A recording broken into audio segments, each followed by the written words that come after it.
The McGuinty Liberals suddenly, in a sudden mood of panic, are saying this legislation should be passed with no debate, no discussion, no examination of the facts, no questions, no answers, no thought, no criticism. And this is all a sudden panic. These students were out of the classroom in the fall. Well, Speaker, I intend to do my job. I intend to ask some questions. If Liberals want to behave like some kind of mindless automatons, you do that. But there are serious questions that need to be asked here, and the government better come up with some answers. But I want to deal first with how could this government suddenly have a panic attack? The McGuinty Liberals go from one end of the province talking about education. Oh, they talk about education. They want everyone to believe that they're the most wonderful thing to happen to education in this province since Edgerton Ryerson. But what are the facts? And what are the facts in particular when it comes to post-secondary education? Well, here are the facts, Speaker. There are 10 provinces in Canada, 10 provinces that have university systems. Guess which one has the lowest government financial support measured on a per capita basis? Is it Newfoundland? Is it Prince Edward Island? Is it, those miserly Conservatives out in Alberta? Is it Manitoba? No. The province that has the lowest level of financial support for its university system based on a per capita system is the McGuinty Liberals in Ontario. Many of the people who are out there on the picket line who've been trying to bargain a better collective agreement are students.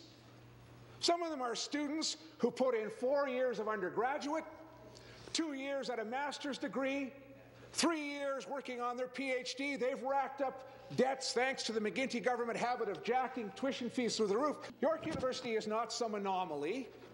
It's not some anomaly where this is only happening at York and it's not happening elsewhere. Go to Carleton. Go to the University of Ottawa. Go to Trent. Go to the University of Toronto. Go to McMaster. Go to Brock. Go to Laurier. Go to Windsor. The situation is happening in university after university across this province. Now, the only people who think this is good for the university system are the McGuinty Liberals.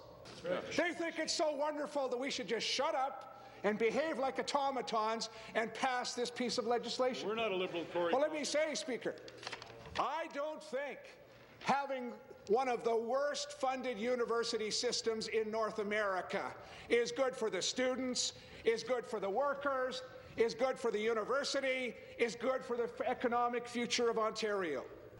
I think we need to understand fully what is happening here. At York and in other universities, as I say, as professors retire in Ontario, those professors are by and large not being replaced by the appointment of new professors. More and more of the work at our universities is being done by part-time, temporary, on-call contract workers. These workers, some of whom are working for under $10,000 a year, these workers now do 54% of the teaching at York University. That's right. Wow. They do the lion's share of the teaching. Do you know what they get of the university's budget? Less than 7.5%. Terrible. Walmart to Ontario's university system. Have them work for less, have them work with no job security, have them work without pensions, have them work without benefits, and then say to the world, we have a wonderful university system. And then take away the rights. Let me tell you, Speaker, the last time I checked, Walmart was being sued to the tune of hundreds of millions of dollars in the United States for denying workers the rights. Yes, I do.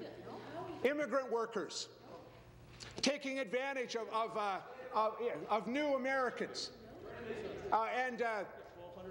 The Supreme Court of the United States has ordered Walmart to pay hundreds of millions of dollars in damages for that kind of work concept.